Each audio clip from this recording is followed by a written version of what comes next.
Good evening, everyone, and welcome to the March Madness preview right here on Jackson Johnson 979, Will and D, and Only Talk Sports, as we are joined by the one and only himself, Matt Zemek from College Wire at USA Today, USC Trojans Wire, the lead editor and co-host of USC Primetime Live with Ethan Emmon and Crashlet Collier. All right there on USC Voice College Football, as we will all be going over our takes on the 2026 edition of the March Madness bracket.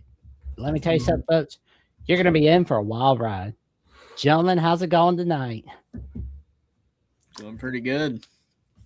Yeah, excited for the March Madness. Thanks for having me. Glad to be here. Let's roll. Glad to have you. And we'll go over the start of we'll start things off with the East region for a little bit. And that's going to be a fun one right there, because not a walk in the park for Duke, although hopefully they can get Gongba back for their sakes, but not a walk in the park for sure. No, it's not. But we've got Ohio State TCU. That's the first game of the NCAA tourney. Like, nice way to start it off too. Like a good 8-9 matchup, very intriguing. Honestly, crazy that Ohio State ended up as an 8 seed with how long they were on the bubble. Like, they were the only bubble team that actually did really, really good for themselves at the very end of the regular season in the tournament. All the other bubble teams were just trying to fall out of the field or did fall out of the field. Oof. Really, TCU actually did good too. They also improved. But like, Ohio State was the one that for the longest time people thought they weren't going to get in. So I like that matchup. Matt, what do you think about the Ohio State TCU matchup? Yeah, I think you start with the reality that if you can contain Bruce Thornton, you contain Ohio State. And can Bruce Thornton, TCU's whole game plan is going to be about stopping him. Can Bruce Thornton thrive in spite of all the attention TCU is going to throw his way? So, like, that's a limitation on Ohio State, and that makes me slightly lean to TCU. And, TCU has been a basketball backwater for a long time, and Jamie Dixon continues to make NCAA tournaments at TCU. He keeps reminding us how good a coach he is. Almost got Pitt to the Final Four. The guy can still do it. So I'm going to lean TCU here, but I wouldn't say anything's a lock in an 8-9 game. Yeah, I mean, when you're looking at Jamie Dixon or Jake Diebler, like, you just I have to lean Jamie Dixon. For sure. I would too, absolutely. For sure. For me, I'm just kind of flipping a coin on Ohio State TCU, and for me, that's TCU all the way on that one. Yeah, I'm going to make my official predictions tomorrow when I do my stream with Austin, but I mean, at least for the sake, I'll do leans for now. I'll just say leans. I won't make official prediction, but I have to agree with that. TCU seems like the more trustworthy pick just because of Jamie Dixon, but that is a pretty 50-50 game. True. And we've got St. John's and Northern Iowa going against each other, and Kansas and Cal Baptist University. Louisville, South Florida. An original upset alert there. Oh man. Michigan State, North Dakota State. Is that an upset alert? Can North Dakota State pull a little upset in college basketball? That's going to be Izzo fun. Usually doesn't get beat early though. Usually. But you never know. It is March, but he typically at least gets like a win or two in the tournament. Ooh, Matt, what do you think? Well, in that subsection, Louisville has not been healthy the full season, and Pat Kelsey's really has, Pat Kelsey, if you give him a fully healthy roster, he's going to do a good job, but he hasn't had a full roster either this year or last year. Last year, Kashawn Pryor was hurt for a lot of the season, and Louisville's promising campaign was kind of cut short. This year, it's been Brown who's been injured a lot. So, Louisville, South Florida seems like a game that's going to go down to the wire. But I wouldn't trust either Louisville or South Florida against Izzo in the second round. And the thing about Izzo, he's so good at the second game on a weekend. in the NCAA tournament. Like Izzo with the short turnaround, that's the specific thing that Izzo nails that a lot of other coaches don't. So I think Michigan State to the Sweet 16 out of that subsection. For sure. And, just kind of like looking at UCLA's Central Florida and UConn and Furman, that kind of rounds out the East region right there. A lot of veteran coaches in that region. Man. Well, as someone who covers UCLA, Bilodeau's health is in question. Donovan Dent's health is in question. Injury bug hitting at exactly the wrong time for UCLA. So it's going to be hard to take anyone other than UConn out of that pod going to the Sweet 16. But if UCLA does make it out of the first game against Central Florida, that's going to be a really fun game to watch, except for the refs. The refs are going to have an awful time in that Mick Cronin versus Dan Hurley. It's not going to be watching both coaches lose it at each other, though. Yeah. I mean, it'd be great. Oh man, like Mick Cronin, he's just been crashing out a lot this season. Like, yeah, everything. Not like they win by 20, he's mad. They lose by 20, he's just as mad. It doesn't matter. Like, I'd argue he's more mad when they're winning. It's very entertaining. I think UCF's an interesting team too, because Johnny Dawkins on the hot seat, and he, very quietly had a pretty good year, but I think they've been forgotten about. Well, it's Death, Taxes, and Johnny Dawkins on the hot seat every season, it feels like. Pretty much. Man. And for me, I'll go with UCLA on that one. I would lean Bruins, I would. Yeah. Oh, yeah. The thing is, Donovan Dent was a bust through early February, and then the past 3-4 weeks, he's finally looked like the player UCLA thought and hoped it was getting all along. I mean, if he can be the player that New Mexico got, I don't know if he's going to be healthy. Yeah, I mean, if he can be the player that New Mexico had in the tournament last year, the Bruins are going to be feeling good about their chances. But yes, that's the question. Will he be healthy? Yes. The only thing that stinks with Dent is he's not a good free throw shooter. Like, he's really good at assists. He's a good scorer, but he only shoots 62% at the line. So he is a liability late in games when he's handling the ball and he gets fouled. He's not like you got to give the ball to Trent Perry, because Trent Perry's a much better free throw shooter. But I've seen multiple games where Dent's free throws have affected them negatively. So I think that's kind of a major problem for them. Well, just basically make sure Dent is shooting free throws and you'll be good to go against them. Here we go. And UConn, they should defeat Furman. They're good to go there. But the East region, that is just going to be a wild ride, because you got John Shire, Jamie Ditson, Rip Pitino, Bill Self, Pat Kelsey, Tom Izzo, and Coach Hurley himself. The only thing I'm worried about is, like, I'm leaning on picking South Florida to win. Will Brian Hodgson be focused? Because I know Syracuse is calling him, Providence is calling him. Lots of suitors. Yep. Yeah. Absolutely. I mean, those places aren't looking that viable right now. Like, Cuse could be, but they got to up that NIL. They're not in good shape. Oh, you should have seen like the conversation Jeffrey and I were having about like Georgetown, DePaul, and Butler, where it's like Butler hasn't been looking to, like, the last time they went to March Madness was before Disney Plus was founded. Yeah, it was before NIL. Oh man, like before Disney Plus and before NIL, and then you got DePaul doing better to Georgetown, it seems. Although Georgetown beat them in the Big East tournament, but DePaul's increased their win total in conference play, and Ed Cooley at Georgetown's thinking, what was I thinking leaving Providence? I could have been a legend there. But yeah, but Georgetown was alluring. Like, it's hard to fault Cooley for not going for that job when it was there. You mentioned Butler, Thad Matta retiring. So that gives Butler a chance to hit the reset button. Now, as an Irish fan, Brad Stevens is happy with the Celtics. I'm really hoping Micah Shrewsbury chooses to leave and goes from one hot seat to a fresh seat, goes down from South Bend to Indianapolis and goes to Butler. Oh, Butler. Far. Yeah, that would be interesting. Hit the reset button. And you talked about Mick Cronin earlier. He probably stays at UCLA, but you know what? Bruin fans would love it if he went back to Cincinnati. Or here's another one. They loathe Steve Alford as well, man. Oh, They absolutely hated him. Yes. oh, I mean, here's Cronin at least another made one. the Final Four, but Alford was the pits. Yeah, he was reviled there. What if, hear me out, what if Butler decided to bring back Chris Holtman to Butler?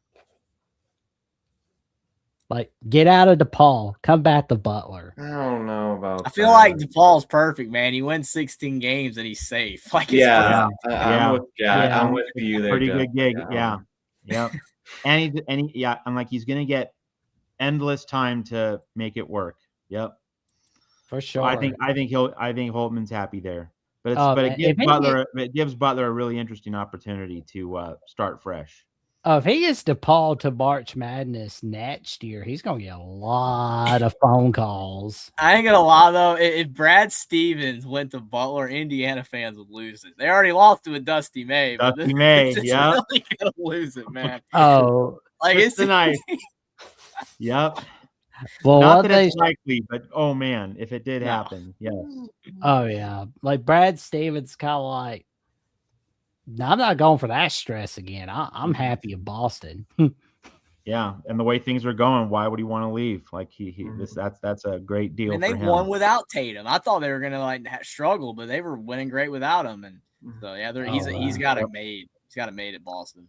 All right, so let's go back to the East. So one of the big stories here is that Duke's the #1 overall seed, but did not get the easiest bracket. You know, if you're the #1 overall seed, you figure that you're going to get an easier path. So Duke did not. And I think the interesting question for everybody here is, whom would Duke rather face in the Sweet 16? Pitino or Self, St. John's or Kansas?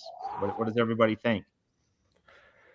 I think at this stage of the game, St. John's is playing better than Kansas. So I mean, I think you would rather face Kansas. I know it's Bill Self, I know, but I think you would rather face Kansas than St. John's because to me they're a tougher route. The whole Darren Peterson situation is just weird. Yeah, I still don't know how. I know he's talented in high school tape and he has his moments, he flashes, but how is he the #1 guy? Like you got A-Cup balling out. DeBonce has been amazing. You know, some of these guys. DeBonce will be #1 because of the antics. Should not be #1 in my mind. I don't think he should. Well, will be #1. I think. Oh yeah. If I'm Duke personally, I would much rather face Kansas than St. John's. Absolutely. Yeah, I mean it's. I would not want to go up against Rick Pitino and the St. John's Red Storm, like especially after doing all right, like for a second straight year, just smacking it. Well, doing all right in the Big East tournament. Plus, they had an easier ride in the Big East. Like I feel like the Big East teams, they're not as wore out right now. Like St. John's and UConn, they're like you're not as wore out as a team that went through the gauntlet of the Big 12. No, you're not as wore out. Like those weren't as tough of games. Like a lot of times, St. John's and UConn, you're just beating up Creighton and UConn did in that one game, but Creighton and DePaul and all those type of teams, Providence, Butler, right? They're not very good, right? So I think that they had an easier path. I think like St. John's is they're fired up, and it's Rick Pitino. He's one of those guys that he's going to have a run in him. So I think St. John's is going to be one of the tougher routes this tournament. Oh man, but yeah, any one of these teams. Between Duke and Michigan State, UConn could definitely make it out of the East alive. It is interesting though that they did get a tougher path because, like, what's the point of the #1 overall seed? What is the point? I mean, I guess home court advantage. I guess in DC, it's kind of like how people said Indiana football had the tough path with Alabama, right? But then it didn't matter. But the #1 seed, like lately, and just it's not getting it made easier, at least theoretically. So, because I mean, like I think you'd rather play even a Prairie View A&M, no offense to them, or something to that effect, than a Siena.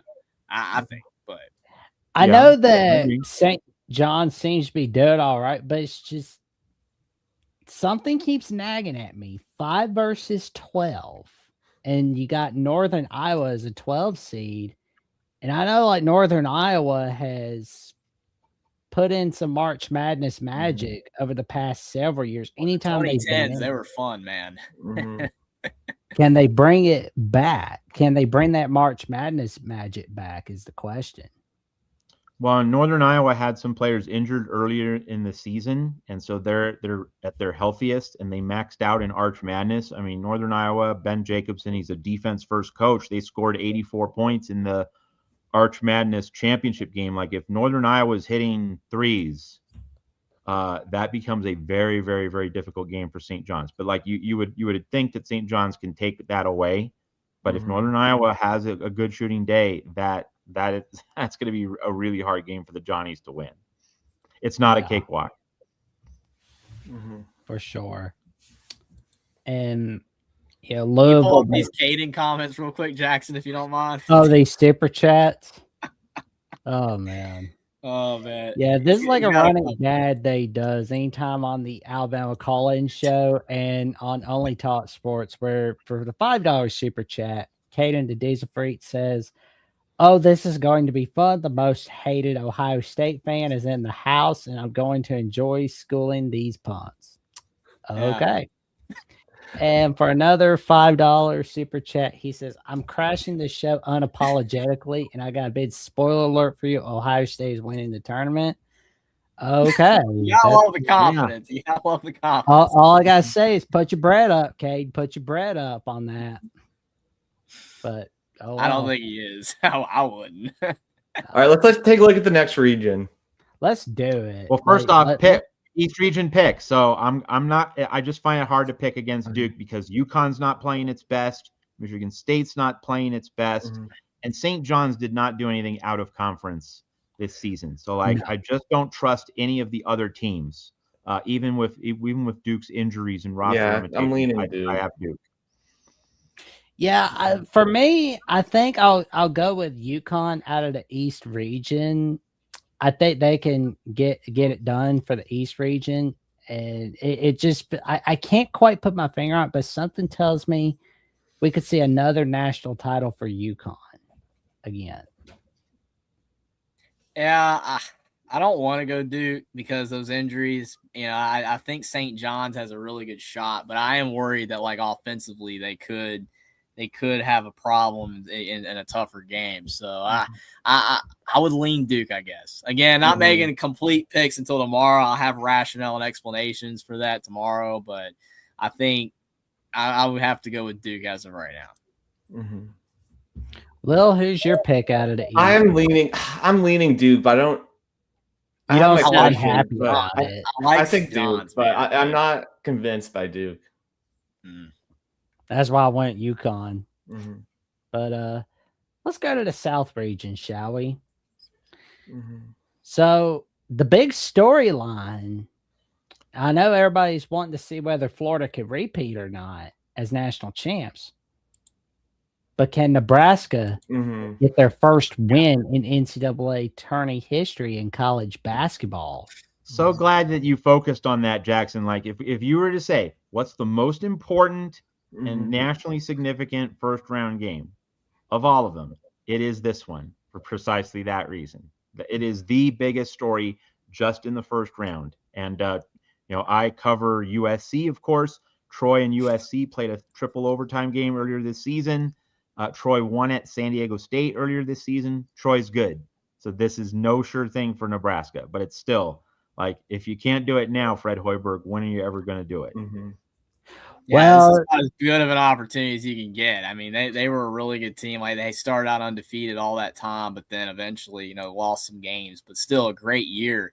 I mean, it reminds you of like, Indiana hadn't won a bowl game in 33 years before beating Alabama in the Rose Bowl. It's like, I mean, think about like you go 33 years without a bowl win, and then you beat Alabama 38-3 in the Rose Bowl. So it's like, how did that happen?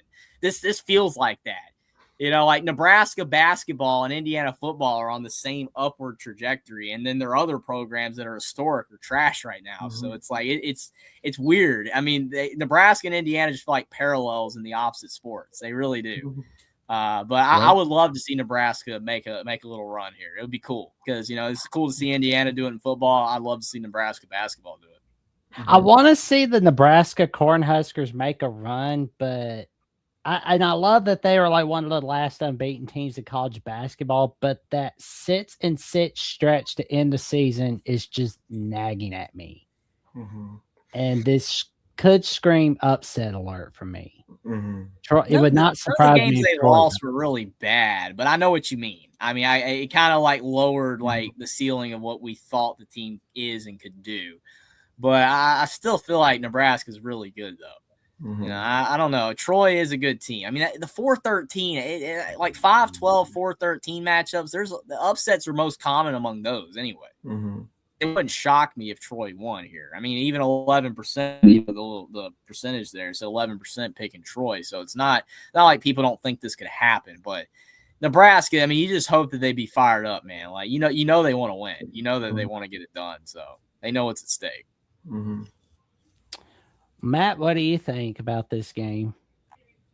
Yeah, I think it's just too important for Nebraska for the Huskers to not give a maximum effort. Like I don't think Nebraska is going to get caught, looking ahead to Vanderbilt because this is it. Win this first NCAA tournament game. So I think you're going to see a very alert, focused effort from Nebraska, and that's going to be good enough to win. So I think the real question is, can Nebraska win 2 games? And get to the Sweet 16, and I think the draw is just not kind. Vanderbilt being a 5, Vanderbilt should have been a 4. undefeated. Vanderbilt should have been a 4, and I love Mark Byington. I have bought into Byington. Just a tremendous hire from James Madison. So those James Madison coaches are good, man. The Like UCLA football believes. Yeah, that's right. That's right. That's right. So I love Byington, and when you see Vanderbilt destroy Florida the way it did in the SEC tournament, I mean Vanderbilt's trending upward.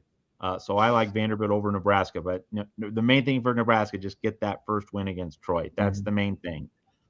And I mean, Vanderbilt, I followed DC high school basketball pretty close. And I mean, he's getting Anthony Brown and Ethan Mbako, like 2 of the best players from the area, to go to Vanderbilt. So they're going to keep that train rolling. Hey, Vanderbilt, they've upped their NIL. They're doing good. They want to win now. Like football team's better, basketball team's a lot better, but you got to make the right hires too. When you make the right hire, and then most importantly, you've got to keep them. You got to keep them in town. So I definitely like Vandy's basketball team. I mean, I was pulling for them to beat Florida. I was like, man, and I was hoping they'd the whole thing. I was hoping they'd win the championship game, but Cal got them. He down there. So, but yeah, Vandy's a good team. Well, we got Vandy McNeese State. That should be McNeese is interesting, man. I mean, they've been dangerous before. So. Mm-hmm. Oh yeah, and it's impressive that Will Wade leaves, and yet the McNeese train keeps rolling like that. That's a identifier of a good program. It's kind of like Utah State. It's just the conveyor belt. Guys leave for power conference jobs. Another coach comes in every 1 to 2 years. They keep winning like that. That is, a really stable, successful program. Hey, Utah State's been unreal. Like you just think like one of them's not going to hit. Like 1 year they're just not going to be good, and like every year they're just it's almost better than the last year. It's weird. It's crazy. And the coaches last just 2 years because they're hopping on the next the train up the totem pole, and they just it's amazing. Ron Odom is the crazy one. My goodness, like that guy's just having success everywhere. Oh yeah, crushing it, absolutely crushing it. Oh man, like Virginia's following the rule of if you can't beat them, hire them. Mm-hmm. That's the way to go. But yeah, like Vanderbilt, like you guys said, they're an incredible story, and McNeese State, they're going to be an interesting story as well. And North Carolina VCU, I love that game. I love that game. Yeah, I wish Caleb on the board. Playing. Yep. Oh man, like North Carolina VCU, can VCU get this one? If Bell and Djokovic can handle that guy Vassar, is that his name? Vassar, yeah. Vassar. If they can handle him inside, I'm liking the Rams' chances, but they just can't. Like Djokovic can't get in foul trouble again, and Bell needs to play as well as he did. Well, Carolina needs production from their backcourt. You need Tremble and Dixon and Bogovac to have good games. Those guys, when Carolina's been at their best, whether they've had Caleb Wilson or not, or even when Vasar was out for brief, when the guards have been good, Carolina's been a good team, but they're not consistent. Like, there's games where, Dixon and Bogovac don't even score. They don't do anything, and like Tremble had that stretch there where he was putting up 25, 30 points and was looking like a, all first team ACC type of guard, but it's not consistent. I think if Carolina gets at least 30 points from those 30 to 35 points, they have a shot. But if they don't, then VCU is going to win this game. Carolina has to get production from the guards positions. Has to. Agree, and that's no sure thing. And without Caleb Wilson, it's just much more of an uphill battle. And I would just say, we look at seeds. Seeds can reflect the body of work during the season, but they might not reflect the quality of the roster as is with injuries. Like BYU's another example. BYU, like North Carolina, seeded number 6, but really kind of an 8 or a 9 seed in terms of actual roster quality, given who's healthy and who's not. So like it's a 6-11 game, but to me, this could be an 8-9 game in terms of seeding, in terms of measuring the quality of the teams right now. And that makes an upset feel a lot more probable. Yes. It just, yes. I hate to say it because North Carolina is one of my favorite teams. I'm not even going to make a picker. I'll wait till tomorrow on this one, but I'm not confident in the Tar Heels. The suspense is building. This is a Will versus Jeffrey game. So we got to tell the cashiers at Publix about this one for sure. You pull up the last comment from Caden Jackson. He's got another. Super that last super chat. Yeah, I know, right, Matt? This is another $5 super chat from Caden Disford where he says, Jackson Johnson, don't write with your mouth that you can't cash. Little boy, roll Buckeyes, roll. Now, Matt, Yale didn't follow one of your golden rules in the Ivy League championship game. They did not foul up 3. They let him that 10 guard shoot it, and he made it. Ooh. Yeah, it's simple math, right? If you can prevent him from shooting it, why wouldn't you? So. But Fran McCaffrey becomes the latest coach to take 5 schools to the NCAA tournament. UNC Greensboro, Siena, Iowa, Penn. I'm forgetting the other one, but he's taken 5. So that puts him in a very select group. Like Lon Kruger's done it. 1 or 2 others have done it. It's a small club. Patino's done it with Providence, Kentucky, Louisville, Iona, and St. John's. Yep. I just want to see the FranCon meter again, man. Like, I just want to see him losing it. Like, that's one of my favorite things about Fran McCaffrey is, like, amount of times, especially when he was at Iowa, man, he just got so mad at the refs or whatever. Like, that one where he was just staring down the ref for like a minute and a half. I'm like, man, like, he didn't even get a tag. He's just standing there. But it was so funny. But yeah, that is very impressive. I will say, though, on the other side with Illinois, you got to at least make the Sweet 16, Brad Underwood. You got to make the Sweet 16. This is setting up perfectly for you to make the Sweet 16. If they don't. This is another team. Illinois is another team that usually does not do so well in March Madness. Now, if the Rams beat Carolina and they face Illinois, they can get revenge against Brad Underwood from when he was at Stephen F. Austin. Ooh. So that would be sweet for the Rams. Odds everywhere, man.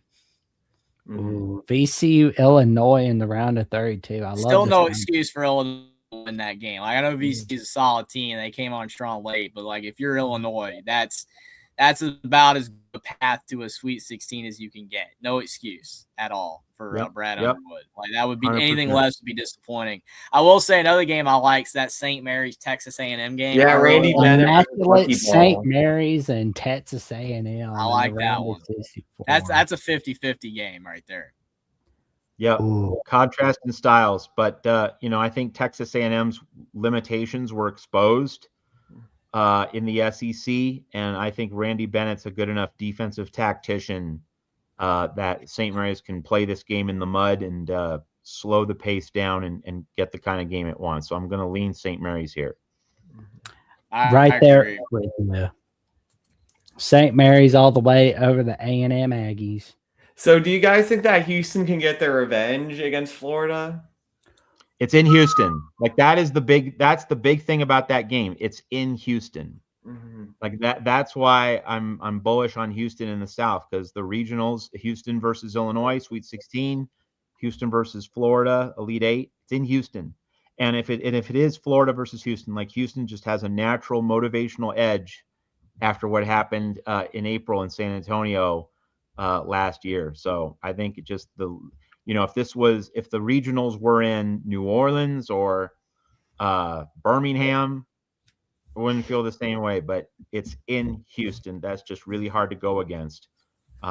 Houston in 2022, Houston played the regionals in San Antonio, beat Arizona. Arizona was a number 1 seed. Now Houston didn't beat Villanova in the Elite 8, but still was able to take down a number 1 seed playing very close to home. So, yeah, I think this lines up well for Houston just because of the regional site. Mm-hmm. Florida's a weird team too because of the fact that like they started out rough a little bit. Like Florida fans were going crazy. Xavier Lee wasn't really panning out too good early on, and then they just started getting rolling, winning like 12 in a row at the end of the season. And then they didn't look that good in the SEC tournament. I'm just like, did they care enough? Were they even trying? Because I feel like even like Duke against Florida State, like some of these teams at the top, Michigan lost. Did Michigan? Yeah, Michigan lost to Purdue. Yeah. Purdue. So you think about like some of these team seeds in the tournaments, they weren't doing that great. Did they care enough?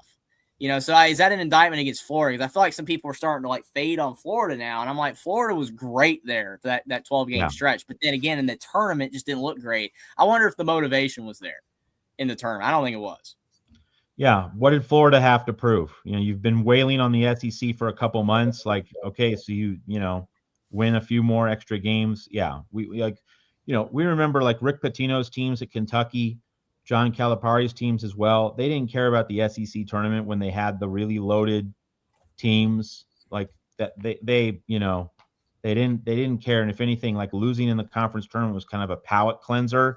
Like I think Cal and Pitino both secretly loved the fact that they didn't win their conference tournaments, so that they had something to motivate their teams before they went on those title runs in 96 and 2012. I feel similarly about Florida, but I think in a matchup against Houston, that's where Florida's backcourt limitations could be exposed. Like Houston has some ballers in the backcourt, and I think that Florida's backcourt can be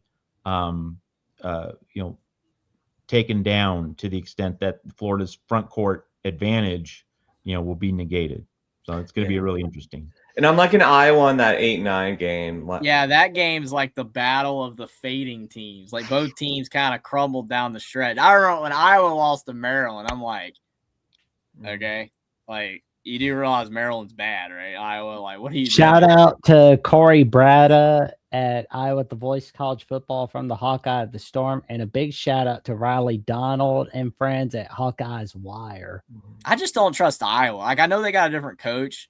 Like Fran McCaffrey's gone. You got a different coach, so it's a clean slate. But like besides Bennett Sturts, they're not good. They're not a very good team. Like they peaked when they beat like Indiana in Assembly Hall by like 20 earlier in the year, and like they had that really good stretch there. I mean, like after that, they just started kind of falling apart. Clemson, I mean, Brad Brownell has at least taken some Clemson teams, a little bit of the tournament. Like I know he's not a legendary coach. He isn't up to that degree, but he's at least won some games. Like I kind of would almost trust him more than Iowa, but I can see why he would go Iowa will, because both teams, I don't trust them at all.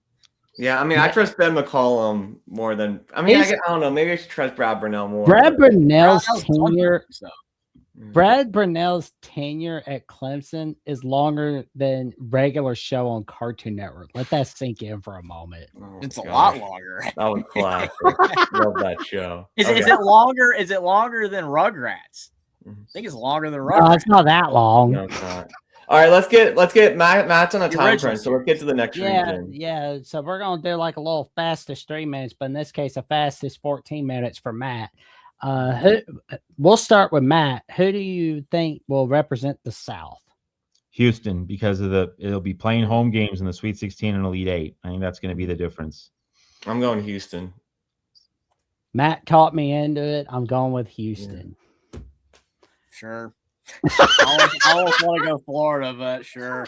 Well, we'll just have the whole panel be wrong, right? Right. I don't think it works like that, but we'll wait and see.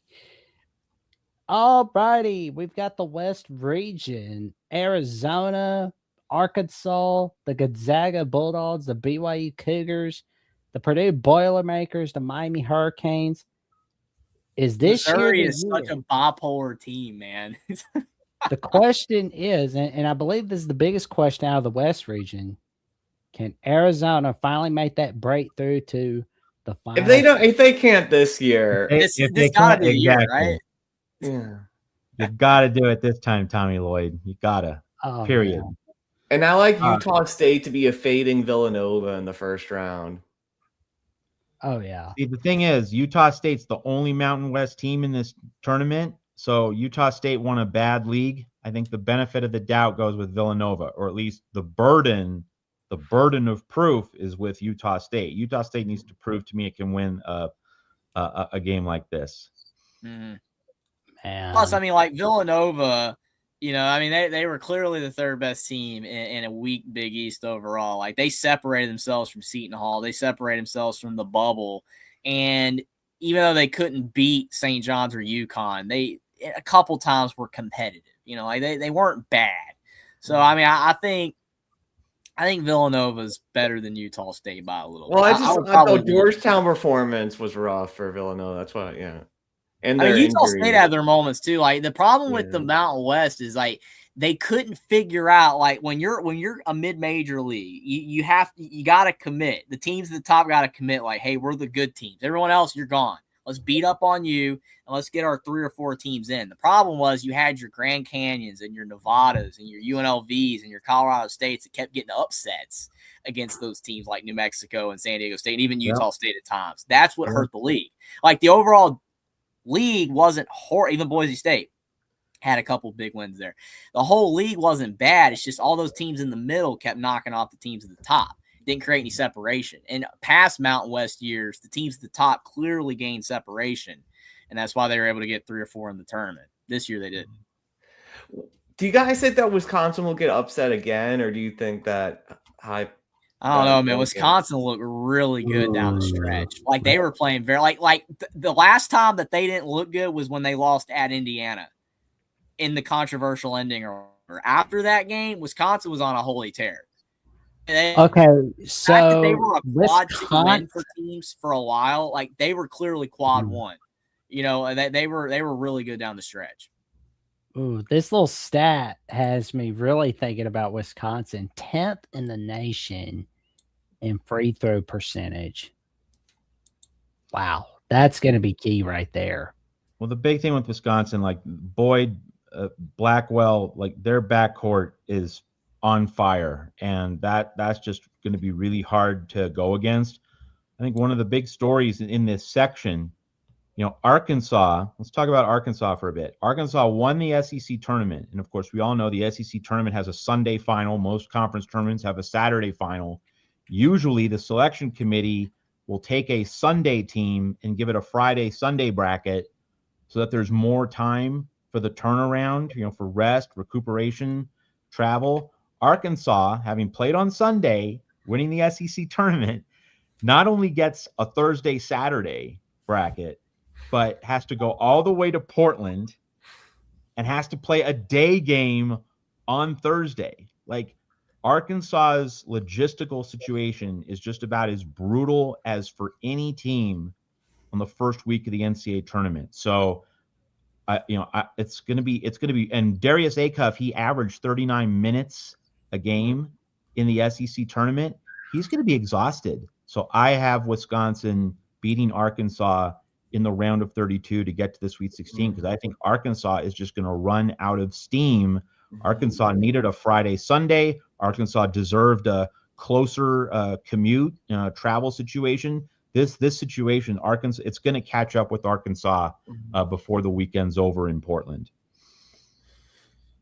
Yeah, I mean, it also feels like Wisconsin's to me. This is not a 1-to-1 comparison, but they're the better version of Ohio State because Boyd and Blackwell are better than Mobley and Thornton. No offense to those guys because they're good. Thornton and Mobley are good, but Boyd and Blackwell are fantastic. I mean, Boyd he sometimes just catches fire. He can't miss for a while. So, I mean, definitely teams like that, it's hard to trust them because if they're off, they're really off. But yeah, that's a good point. I mean, the thing is, Calipari's had a lot of great tournament runs, but he's also had a lot of disappointing tournament runs too, and none more exemplified than losing to Oakland and his final year at Kentucky. I don't know if Hawaii is Oakland material. I don't know if they got a Jack or St. Peter's, also St. Peter's or St. Peter's. But yeah, I mean that game, even though he got fired after the Oakland game, that St. Peter's game really that hurt. That really hurt. But I don't know. I think you make a good point on that. Like I was leaning toward Arkansas going further than that, but I don't know. Now I'm not so sure. Mm-hmm. Now I like that first 4 team to beat BYU. BYU's been just injured and fading. I think whoever 100%, 100%. BYU's like a 6 seed, but playing like a 9. Mm-hmm. Yeah, because like last season has been one of the few it's basically been the only season basically since the first 4 started, with the exception of 2019, where a first 4 team has not won a March Madness game. Like, it's crazy. Like 2019 and 2025 have been the only 2 years where a first 4 team has not won a March Madness game. I think this year we go back to seeing a first 4 team winning a March Madness game, leaning towards North Carolina State over Texas. And I think they could beat BYU. But Gonzaga is going to have a fun time with that Wolfpack. Every time Texas is on the bubble, just pencil them that they're in. Just go in and pencil them that they're in, man. Yeah, I'm just like, I know the bubble was bad, but like, did you see Texas's quad 1-3 record? It was like 12-14 or something, 12-15. It was terrible. Like they weren't great. I mean, I don't know, they were not a great team, but I mean, the first 4 out. I mean, honestly, the only team honestly in the first 4 out or like a Texas or SMU would probably have been Oklahoma. The way that they played at the end, they even beat Texas. They beat Texas. And then they had all those wins of the SEC tournament. That I could have argued for them, but no Auburn, no Indiana, no San Diego State. I mean, man. I mean, I didn't agree with anybody else. But I mean, Texas again, you had to put somebody in. But Texas last year, all they had was Trey Johnson. That was their entire team. Like, they weren't a good team last year. I don't think they were a good team this year. I don't know. I agree with the NC State pick. I agree with that. Well, just so what are you guys thinking for this region? For me, I gotta go with Arizona this time. Yeah. I want to believe it better be Arizona. But it's gotta be Arizona. Gotta be Arizona. I think Wile E. Coyote falls off the cliff once again, trying to chase the Roadrunner. Are you gonna go Purdue? No, I'm not going with Purdue, but I think I'm gonna go with Gonzaga. Gonzaga does have that injury with Huff, though. But yeah. Yeah, I mean, plus I watched them against St. Mary's, and I know St. Mary's knows how to beat them, like especially in Moraga. They have that down to an art almost at this point. But Gonzaga looked bad in that game, and they had the loss to Portland. I know, outlier, but like everybody can lose a bad team. But like past Gonzaga teams didn't lose to a team like Portland, you know. So I don't know. I think Gonzaga is really good, but I don't think they're elite. Oh yeah. Matt, right. Did you pick your region winner out of this? Yeah, Arizona. It has to be Arizona. Oh, man. If Arizona doesn't win, I hope it works out for you, man. I hope it works out for you and Jeffrey. But that's what the Ohio State said. That is hilarious. It's like trying to set a trap for the Roadrunner. But let's go to the Midwest region in the fastest 4 minutes. The Michigan Wolverines, the Georgia Bulldogs, Texas Tech Red Raiders, Alabama without Holloway, how bad does it affect them? Alabama looks like a boom or bust team, or they could make a surprising run, or they could get out early. Who knows with the Alabama Crimson Tide? And you got Ryan Odom and the Virginia Cavaliers against Wright State. The winner of Miami, Ohio, SMU against the Tennessee Volunteers. Who needs Miami, Ohio versus Tennessee when you could get Miami, Ohio versus Tennessee? And Santa Clara goes against Kentucky, as Kentucky could go down or they could win this one. And you got Iowa State looking to make a possible run out of the Midwest. I feel like that's a good matchup for Kentucky. It's nothing against Santa Clara, but like Kentucky did not perform very well down the stretch of the season. And that just feels like a very winnable game to me. I think they could beat Santa Clara. I mean, Santa Clara does have the size, though, but Kentucky is going to need Santa Clara. If Oway does well, Kentucky could still win. I think Santa Clara only got in because of the fact they beat St. Mary's twice and because the bubble was bad. I mean, and they didn't even get in the first four. They got a 10 seed. That's how bad the bubble was. It's nothing against Santa Clara, but the WCC like rarely ever got 3 teams in. Rarely. Man, the whole West Coast Conference without Gonzaga this season, aside from St. Mary's, is going to feel like Jack Lemmon and everybody else in Glengarry Glen Ross. Like everybody. St. Mary's needs to join Gonzaga. They need to follow Gonzaga.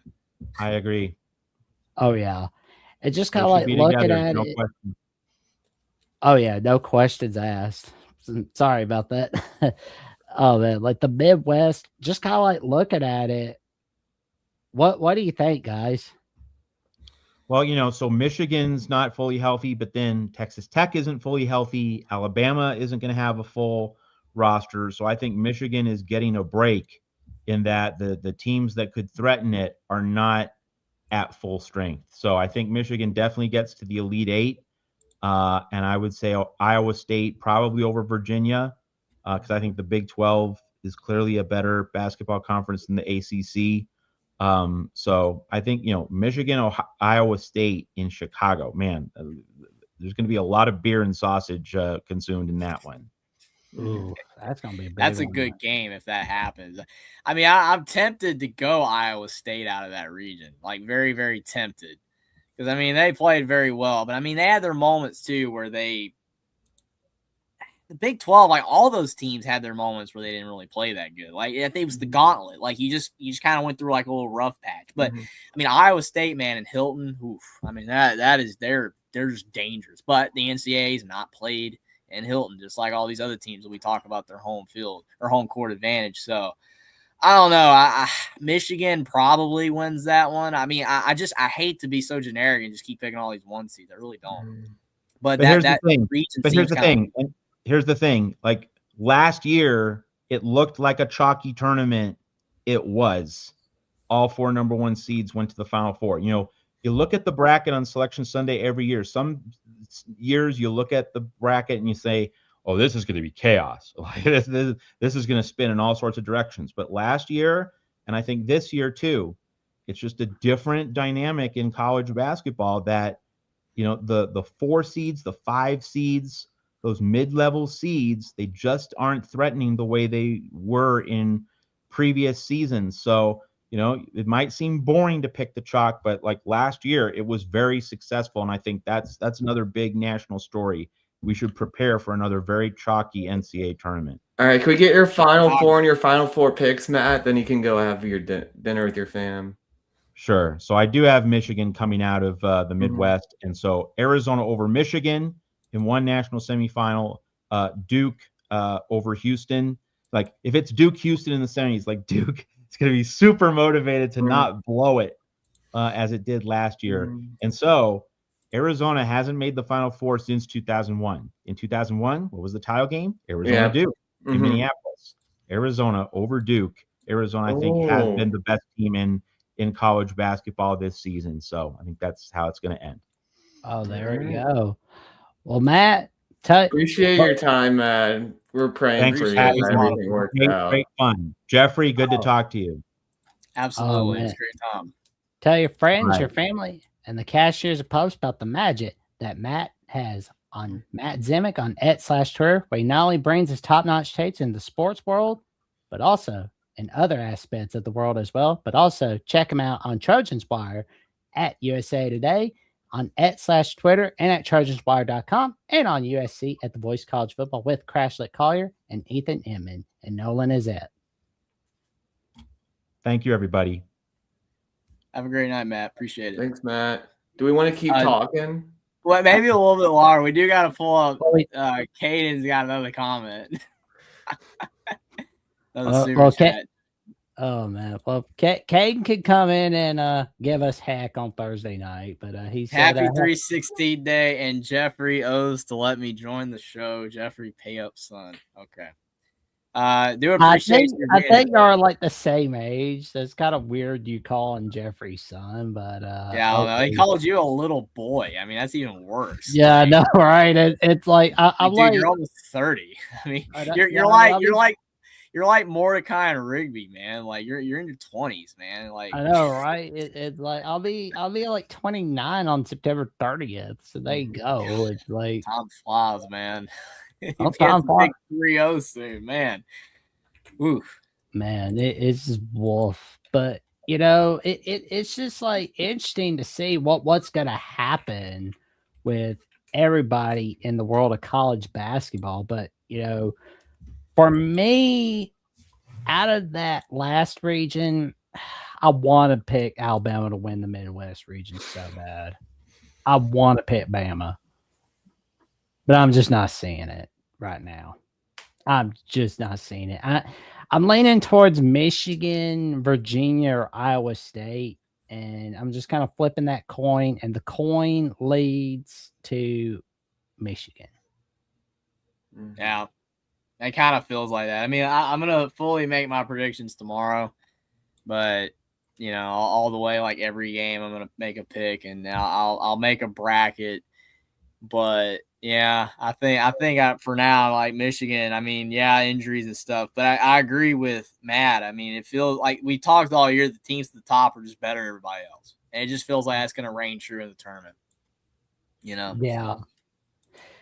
But, you know, we didn't talk a lot about like Miami, Ohio, SMU, like that first 4 game. That's going to be a fun one right there. The fact they made the first 4 instead of like in the field, like shows you that they really did not want to put them in. Like, yeah, you heard.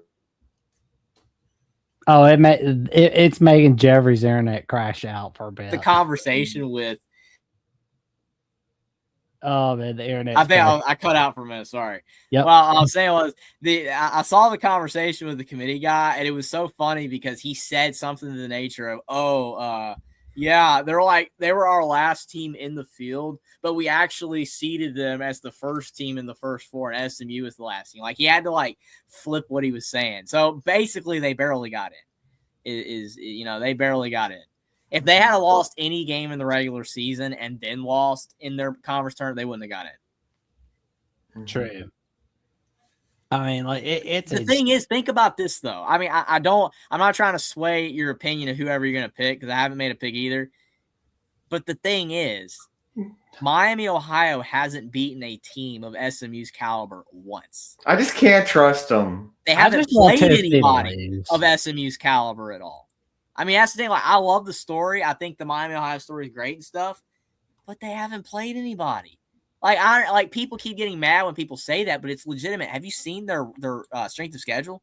Their non-conference strength of schedule is like 349, and their entire strength of schedule is like 270. You know what 2026 Miami, Ohio feels like to me? It feels like 2012 Murray State. I don't know why, but it's just that's what it feels like. Where they don't make it to the second weekend. I just think SMU is a better team. Well, either way, Tennessee's going to get smacked. They're going to get smacked out because Rick Barnes sucks. He sucks. He's won a tournament game or two before. I hope Virginia. I mean, I usually don't root for Virginia, but I hope they beat Tennessee. Troy V says, isn't that what they said about Indiana football in 2024? They haven't played anyone. Well, there's a difference. Indiana football was actually good even that year, and they still lost to Notre Dame by 10. Should have lost by more, probably. Yeah. Miami, Ohio hasn't played anybody at all. Like nobody. I do think Akron's a good team, but they have one quad one win, and that's Akron. That's it. I mean, I know quad it two. wouldn't Quad two. happen. They play one quad 2 game and they beat Akron. They haven't played a quad 1 game. I don't know, man. I just think I know it would never happen. Miami, Ohio is not good enough. But what if Akron, Miami, Ohio was the Elite Eight game? How crazy would that be? That'd be enough for an alcoholic to pour alcohol out of their beer. Just be like, that might be crazier. I can't say it's crazier than Indiana winning the national title in football because I still think that's crazier. But Akron, Miami, Ohio in the Elite Eight would be like right up there. That should not happen. 1 Cinderella maybe, but 2 going that far. Oh man, man, it's just gonna be a spammed, Jackson. You getting spammed? Well, apparently I'm getting called on my phone. Yeah, spam call. Yeah, so it's like I'll test it out Thursday night. So he said that he's banned and can't come on the show. I'm like, okay. Well, you're not banned on here, so it's like, I mean, we're all. That's why he wants on, but like, hey, dude, like we're having a March Madness. My stream yard, so it's like, oh man, but yeah, like the Midwest region, that's gonna be a fun ride. But yeah, we can go over a little bit about like some of the latest stories, like Thad Matta retiring, like because we touched a bit on that, but I mean, Thad Matta had a good career at Ohio. I mean, at Ohio State, he was good. He made the Final Four. I mean, I feel like his legacy would have been better if he had have just quit. It's kind of like Belichick, his legacy, tarnished Carolina and Jordan Hudson and no longer Brady, and he can't win without Brady and all that kind of stuff. But the thing is Belichick's still a Hall of Famer. I mean, but he's always going to have that little bit legacy. It's kind of ruined. Same thing here. It's like Thad Matta. He was fantastic at Ohio State. Aaron Kraft, those years, success. He was winning. Greg Oden, Solinger, all that stuff. Like they were good teams, and I think it's sad that like his health, he had health stuff and everything, but then he tried to come back.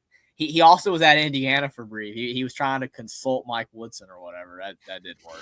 And then he goes to Butler and everything. He didn't really win. But I mean, I don't think that takes away from the great career he had, though. He had a great career. So yeah, but I mean, it'll be it's like I understand Matta like retiring because like it needed to happen.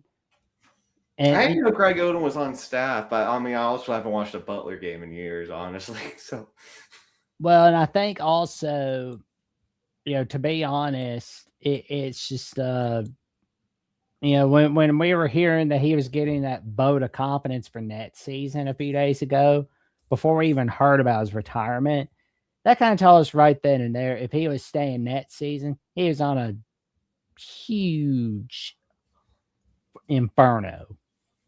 A huge inferno. I don't think he could have turned it around. Not today. What do you think about Penny Hardaway staying in Memphis? Pathetic by Memphis. Like, do you not care about winning? Does FedEx just want to throw their money into a fire pit? Like, come on. I thought Memphis wanted to join the Big 12. That's not the way to join the Big 12, Memphis. Well, I mean, they should win that league every year, man. Like, as bad as that league is, they should win that league every year. Like them in Wichita, but like if Wichita turns it around, which they seem to be getting better, but like Memphis should be the team, man. And it's like they were pathetically bad. They were horrible. It's a crap hole these days. Like we used to see like Memphis as this team that was always competing. Now they're just a team that you had Calipari and his scandals, and then you had Tubby Smith, and then you had Josh Pastner. Like you had some guys, man, and then it's just Penny. The James Wiseman thing. I thought he was cooked after the James Wiseman thing, but then he still kept his job, and then he's had a little success. But the Florida Atlantic game. The Florida Atlantic game. Oh my gosh! Like they had that game, man. Penny had that game, and then they just blew it and completely created the Dusty May phenomenon. Like, come on, You remember that game. The Memphis. I totally do remember it. I just remember him throwing the water bottle at the end. It was crazy, man. I was man. And Matt was talking about this earlier with us tonight. What if Brad Stevens did go to Butler? I mean, it wouldn't happen, but if it did, though, holy Toledo, that would be a wild story. Again, Indiana fans would completely lose their mind. I mean, I don't think Indiana basketball fans can be traumatized anymore at this point. I mean, you've got Dusty May as a 1 seed. You've got Kelvin Sampson as a 2 seed. You got Brad Stevens back at Butler. It's just all too much. Well, and I'm looking at these articles. An article from College Sports Wire at Tyler Natuno. He believes Ronald Norrid at the Hawks could be a candidate for Butler. Travis Steele, Miami, Ohio to Butler. I feel like Travis Steele should stay at Miami. At Miami, Ohio. Yeah, I mean, I'm kind of like. I get that you had your year, you want to jump back up, but I don't think so. Why not Micah Shrewsbury, man? Like, come on, Micah Shrewsbury. Why would anybody want Micah Shrewsbury, man? You remember the ref? You remember the ref, man? How about John Gross at Akron? Like, yeah, because like I know he's related to Travis Steele, by the way. Oh yeah. I mean, you want to kind of give that subtle jab to your brother. That's a good way to do it. Be like, I'll succeed the Big East, unlike you, little brother. Even Cincinnati fired their head coach. Yeah, the turnaround was all for nothing for Wes. Well, Wes Miller was a dumbass. They really went out with a whimper against Central Florida. God. Yeah, but they had that run late in the regular season. Though. And Central Florida they've spent 4 times more on NIL than Central Florida, and then Central Florida made the tournament and Cincinnati didn't. Yeah, Cincinnati is sick to death of their whole athletic department. You know, just being a dumpster fire. Really, I mean, like their football program is not where they had it with Luke Fickell. And Satterfield, he's never going to get them to Big 12 title contention. They're going to get stayed at Cincinnati, man. Oh, yeah. Satterfield's a dumbass, and so is Wes Miller. So, bye-bye to both those dumbasses. Who's worse? For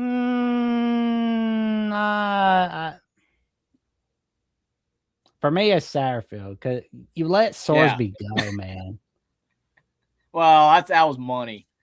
I don't care. You can't win the money, man. Plus his girlfriend went to Tech too, so it was like it was over.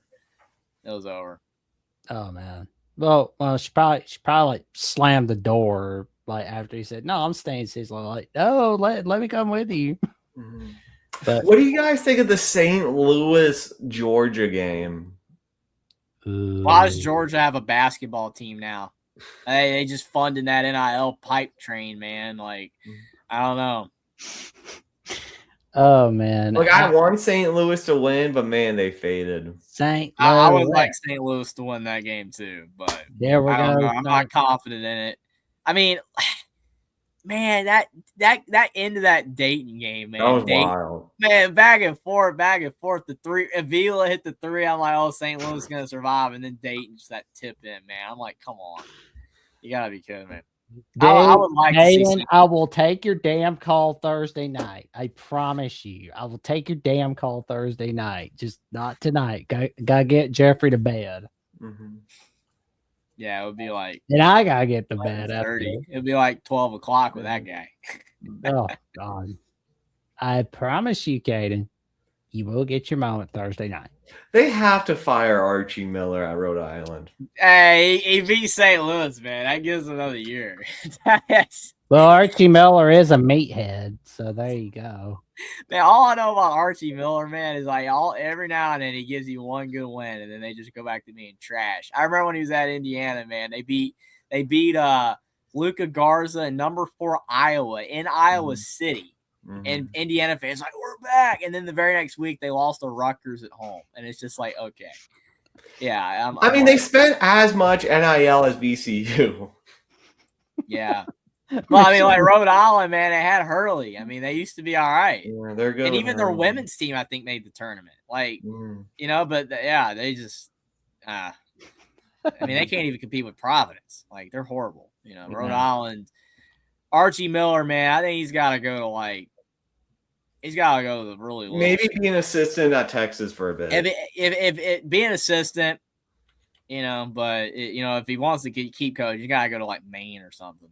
I mean, the thing is, Archie Miller at Dayton, Indiana thought they made the hire of the decade with that guy. I mean, everyone. I remember you go back and watch like ESPN, like back when Indiana was relevant and the Big Ten still was on ESPN. I remember the breaking news. I was watching Scott Van Pelt, and he was like, "Those dusty banners are getting even dustier." But Archie Miller, it actually could bring them back. And I'm like, "You serious? Romeo Langford coming to town the next year? Like, you serious? Like, they're gonna be good." Man, Archie Miller bombed.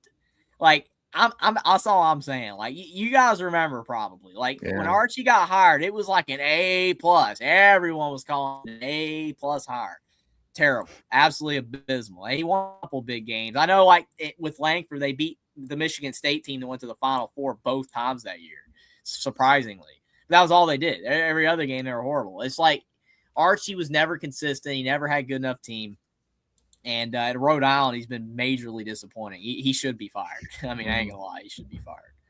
Yeah, I mean, he's been a disappointment, man. Yeah, Archie got to go. Bye, Archie. And just kind of like looking at the SB Nation site from Syracuse, not written by Kevin Wall, but I believe by another guy, but it's on the Syracuse site. We'll take a look at that, and then we'll head on to bed, I guess. Caden says I'm the most hated OSU fan and troll. At least he's calling his own self out on that one. Okay. So that's another chapter in Caden the Diesel Freed's biography. All righty. So we will go over the storyline from Sam Federman. I don't know why anybody will have that name, but okay. But sorry, Mr. Federman. But here we go. The biggest. This is the one that everybody wants, Josh Schertz at St. Louis. But they gave him an extension, so he's staying. Yeah. Oh man, Austin going at it, man. Loving it. Let's go.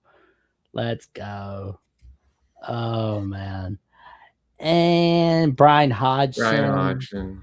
Like you guys said, he could be getting distracted by the Syracuse calls unless South Florida is really thinking about Louisville. Kyle Smith at Stanford. Tell you the truth, I've not really thought about Kyle Smith as a Syracuse coach. I mean, like maybe if like Stanford wasn't in the Pac-12 or the ACC, maybe, but I doubt it.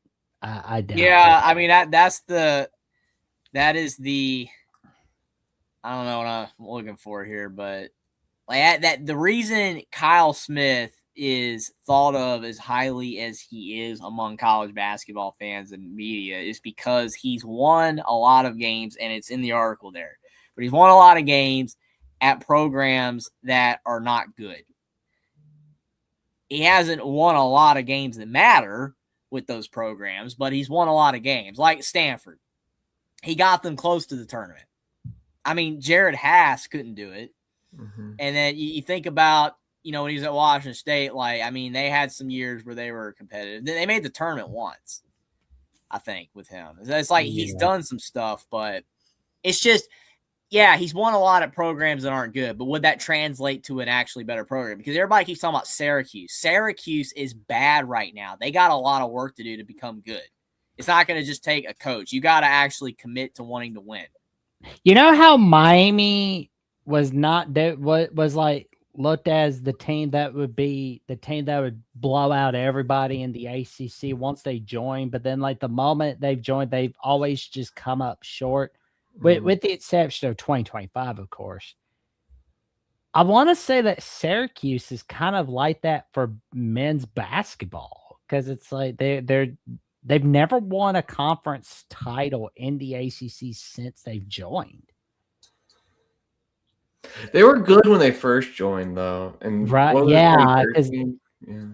yeah, like the last really good year for the regular season they have is like 2013-14, but they had like that Final Four Mhm. Cinderella run 2016. That was Mhm. good, but yeah, they've always been like a little bit above 500 or right at it or just a little bit below it since 2014-15. That's been so weird. Like Indiana. Uh-huh. Yeah. Indiana goes 10-10, 9-11 every year in the Big Ten. Yeah, because I mean, like Jim Boeheim and Syracuse, and you know what's weird though? Well, not weird, but something that's like pretty historic for Boeheim is like he's the last legend that coached amongst the four when it was Coach Mike Krzyzewski, Roy Williams, Rick Pitino, and himself. But he's also the last OG amongst everyone that coached in the original Big East that's basically still alive. It's like Frank Sheeran on The Irishman, where it's like he was alive with Jimmy Hoffa and all his mafia buddies, right? But he's like the last one living. He's the last one living. Like no Russell Buffalino, no Tony Pro, no nothing. Like Jim Boeheim, it's just him. It's him. Like no John Thompson, no Lou Carnesica. Like just him. He's just chilling. He's chilling at his beach house playing Margaritaville. I feel bad for Shaheen Holloway, man. Like that guy he lost his entire roster. Like Kadari Richmond, everybody left. That like Kadari Richmond, why'd he leave, man? Like, why'd he leave? Like those kind of guys. Like he gets good players, but then they leave. I think he's good. I really do. Mm-hmm. Oh yeah. Shaheen Holloway. The two assistants at UConn, Luke Murray and Kamini Young. People always think Kamani Young's gonna leave, but he never leaves. I think he's waiting for the right job. But the right job for Kamini Young, that's gonna be a question. The mid majors, Tony Skinn. I don't think Tony's leaving. That sounds like a dude related to Tony Soprano. Or somebody that's buddies like Tony Skinn. Like, hey, yo, Tony Skinn. George Mason started very well, and then it just collapsed. It's a hellhole. Still had a good year. I mean, it's not like they were bad. It's just they fell apart. Gerard Calhoun at Utah State. Huh. Eric Olin at New Mexico. I think Eric Olin will probably leave eventually, but not right Toothpaste. away. Langle at Colgate. Toothpaste, that's funny. Phil Martelli Jr. I don't think Phil will leave yet. I think Phil. I mean, there's a lot of guys that are juniors that can come back next season. So. Oh yeah. Jerry McNamara. I mean, it's gonna be probably either Jerry Mack or Hodgson. Has to be. I mean, Mary Mack sighting. Oh man, don't let it spoil with Ben see this. Hey, Caden is saying some stuff again, Jackson. Yeah, if you're gonna, Caden, if you're gonna, gotta make that one a super chat. Yeah, you gotta make it a super chat, and I'll read it. So but I don't know if I would be saying that out on a chat, but that's just me, Caden. Yeah. So I mean that, but Casey Alexander Belmont, Ryan the Riddler at Mercer, Matt Brouch, Stephen F. Austin, Pacific. Jeez. Man, it really is going to be like Glengarry Glenn Ross when Gonzaga officially maybe Porter Moser would want to leave. No. Coaches, I wouldn't hire Mike Hopkins. No, he's happy in the NBA. He did not do good at Washington. Nobody can. Travis Steele, no. John Gross, no. Jay Wright, Bennett, Donovan, Brad Stevens. I mean, the fact they even put those in there is just. Well, they said that as a formality, so Yeah, but it's a waste of time, man. It's like Indiana with Brad Stevens. I kept telling him, "No, Jeffrey, we're gonna get him." No, you're not. You're not getting Brad.